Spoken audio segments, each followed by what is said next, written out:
এটা হলো আমাদের স্কুল, আর এটা একটা শিশু শিক্ষা কেন্দ্র। তো মজার একটা জিনিস দেখাই, এর পাশে আছে একটি সোলার প্রজেক্ট, মানে সোলার সেলে এখানে জল ওঠানো হয়। তো এই জল ব্যবহার করে কিন্তু আমাদের স্কুলের বাচ্চারা মানে পানীয় জল সংগ্রহ করে, থালা ধয়, হাত ধয়। আর যে জলটা অপচয় হয় সেটাও কিন্তু এখানে আমাদের ব্যবহার হয়। দেখতে পাচ্ছেন এই যে জলটা কিন্তু এখানকার যারা আদিবাসী ভাইরা আছে তারা কিন্তু জলটা ব্যবহার করে বেগুন গাছে দিচ্ছে।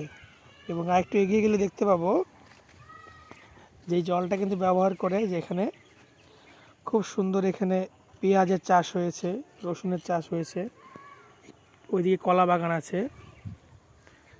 আর এই দেখুন কি সুন্দর সবুজ পেঁয়াজের চাষ কিন্তু হয়েছে।